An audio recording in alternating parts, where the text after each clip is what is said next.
Hey guys, and welcome back.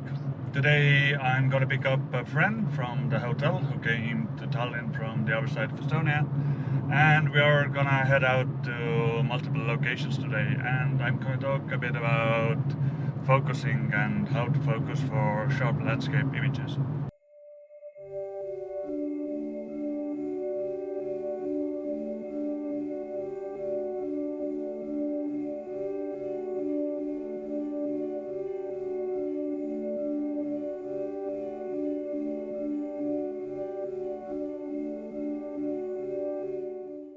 So for the first location today, we are at Treppaja Cascades.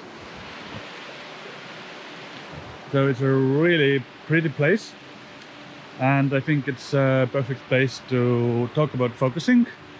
I have the first shot already lined up for today at this location, but before that, let's get the general things out of the way. So what's focusing and why do you need it? In general, most cameras these days have autofocus. They focus for you and they select the subject that's most important to the camera. So the little microchip in your phone, in your small DSLR, in your soapbox camera, it focuses for you, or if the sensor is small enough, it's always at infinity focus, and infinity focus means it's always sharp from the foreground to the background. Doesn't really matter what's in between. But why do you need to use manual focus, especially for landscape photography? It goes the same to portrait photography and weddings and high-end fashion shoots and so on. The best thing that comes into mind is that it gives you the ability to use the soft bokeh background that only the subject is in focus, and for landscape photography it gives you the ability to get the whole frame from the foreground to the background in pin sharp focus, which is really important in my images. There are of course exceptions, but if you don't know how to focus or where to focus in the image, it's really hard in landscape photography to get the subject matter right and to keep the interest in the image where you actually want it.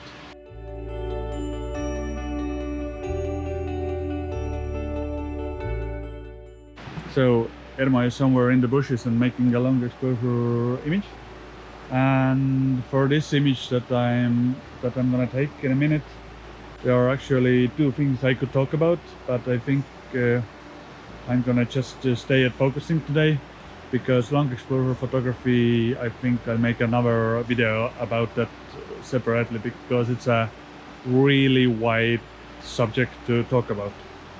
And please don't forget to subscribe to the channel if you like the content. For this particular image, I want everything to be pin sharp, and I'm gonna use a couple of different things here. I'm firstly going to focus stack this image because I am at 50mm at the moment, and I think looking at the composition, I'm not going to get everything in focus with one image. And secondly, I want to have a shorter exposure for the ferns that are in the foreground, and a longer exposure for the water that is in the middle ground and the background of the image. So firstly, why do I need to focus stack this image? I'll throw you the composition from my other camera to this, and the simple reason is that I'm not using a wide angle lens at the moment. I'm at about 50mm, and I need a really wide depth of field. As I tested around at the moment with this composition, I needed to go up to f16 to kind of get everything in focus, and that's for me is a bit too much.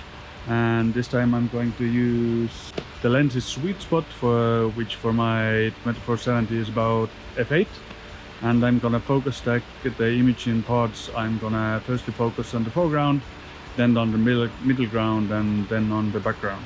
I think I can get away with even 2 exposures, but it's better to be safe than sorry later. I'm going to probably do a separate video about focus taking. The long and short of it is that I can make 3 exposures which will all have different focusing points on the image, and I can combine the images in Photoshop later on to get front to back pinch-off focus on the whole image. So I'm focus taking the image with 2 exposures at the moment, one for the foreground ferns and one for the water cascade. And I am, for the foreground ferns, I bumped up the ISO a bit because I needed a faster shutter to freeze the motion in the ferns, because I don't want them to be blurry. And I was at a f4 and about 1/50th of a second. And for the background and the water, I was again at ISO 64. I used a 2-second exposure, and I'm at f11. So here's the image.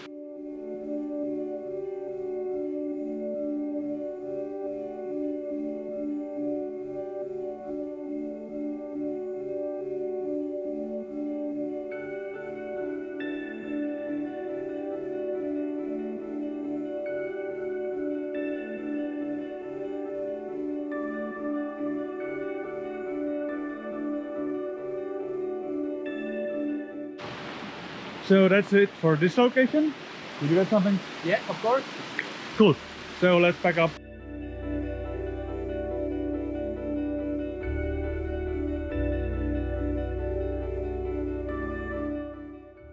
So we are at our second location of the day, and I don't have a clue if you're hearing me or not, but you know. So I'll try to speak really loud.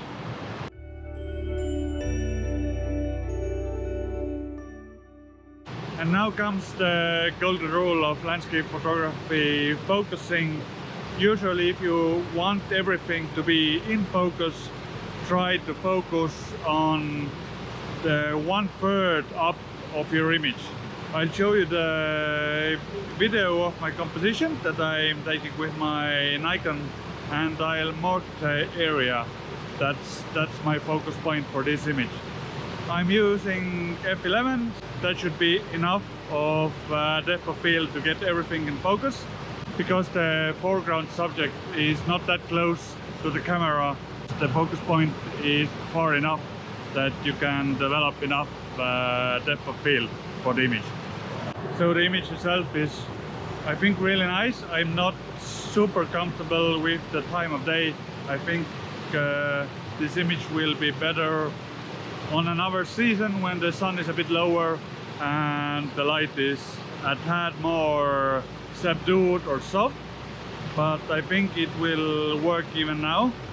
The image leads your eye from the little bush here to the water cascade in the middle there, and then to the sky. So I think it works. It leads the eye really nicely.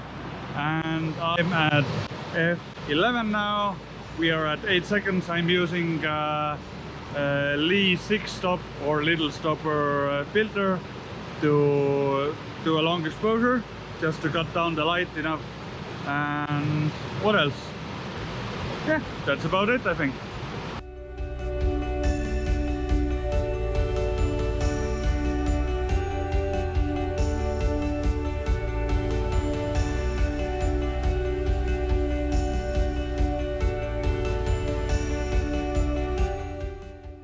So my camera is doing a really long exposure at the moment,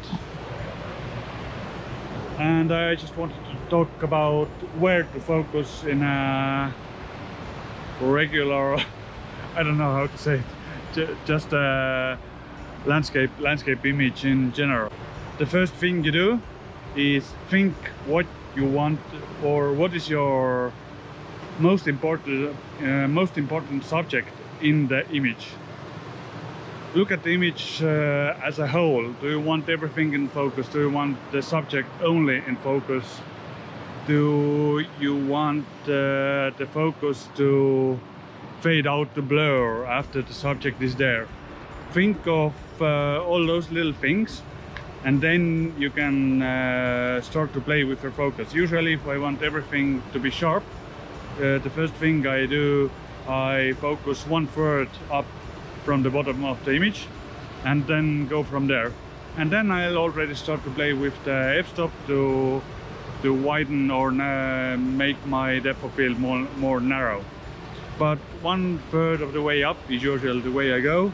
And if there is a subject, let's say in the woodlands there's a really interesting tree there, then I'll just focus on the tree and go from there. In short, I don't do anything especially hard, or I don't calculate infinity focus for each of my lenses. I just set my focus point, take an image, look if everything is sharp or not. If it's not, I'll move it. If everything is sharp, I'll try to use the best f-stop for my lens. For my 24-70, it's f8, for example, to get the crispiest and most detailed image. Because with a lot of lenses, if it's too wide open, the image quality can go down, and if it's too close, the image quality can go down again.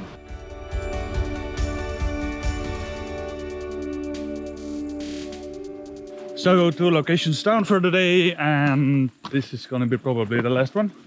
I don't know, I hope. If it's crap, we're gonna go somewhere else, but we'll see in a couple of minutes.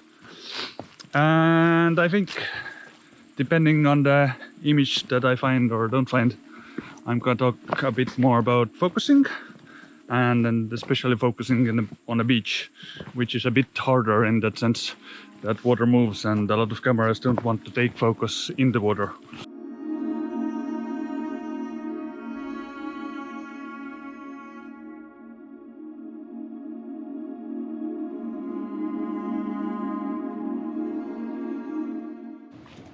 So, 2 locations down, 1 location to go, and we are freezing our asses off in the cold wind at the beach. Anyways, but about focusing, where do you usually focus on your landscape images? Mostly, I think that's the subject I try to focus. Good point. And 1/3 of the frame. Yeah, 1/3 of the frame up. I'm guessing it's basically the same for most landscape photographers these days. Yes. That's the point where you start. You can do all sorts of really complicated things, like calculate your infinite focus and stuff like that, but don't make things complicated. If you make things complicated, you don't want to do them, and then you don't want to shoot, then kind of adds to itself. No explanation needed. So just if you have a good subject, focus on that. If you want, just take the image, check the image. If you want the background to be more in focus, less in focus, just adjust your aperture. And I'm gonna do another video about aperture separately, how you can get the creamy soft backgrounds and everything sharp and so on. But that's going to be the next video or the video after that. And otherwise, now we just probably wait for an hour. What's that? Yeah, about an hour. And then hopefully we'll have a nice golden hour and a nice sunset with some colors, but we'll see.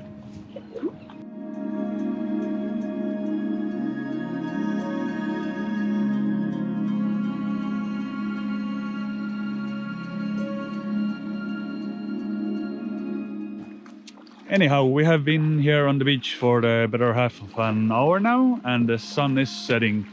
But let's say politely, the sunset is not that magical today. But anyhow, I found a simple composition.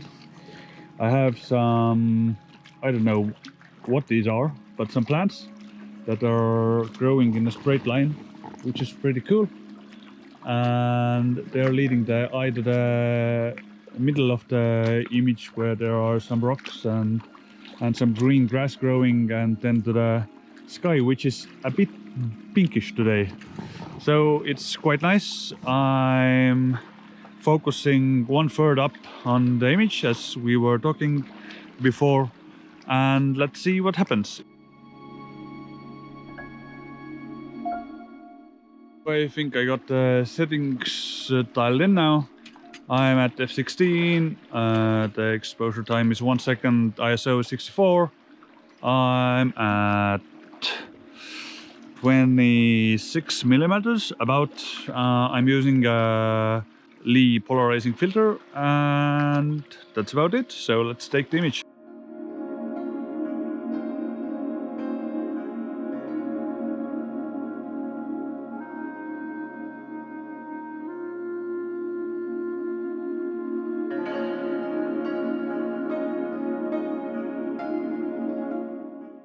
That's it for today. We're probably gonna be here until the sunrise and maybe after that if there's anything interesting.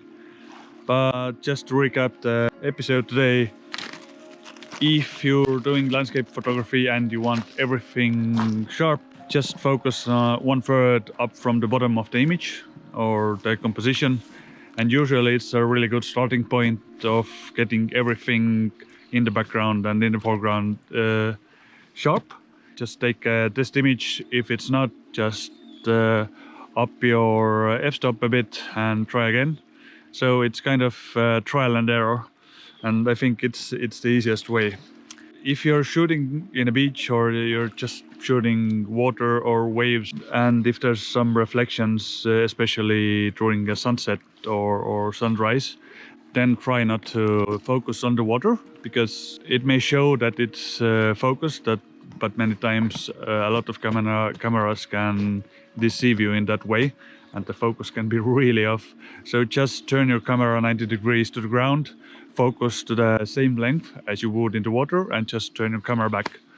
And thirdly, if you're using really dark ND filter like ND6, ND10 or even more, I really recommend to just remove the ND filter focus and put ND filter back, because like 15 minutes ago we had exactly the same issue. I focused through the 6-stop Lee ND filter, it didn't focus to the correct point and it ruined my image. So learn from that. But thanks guys, don't forget to subscribe. Ermo, wave. And that's it for tonight. I'll just leave you with this sunset and see you next time.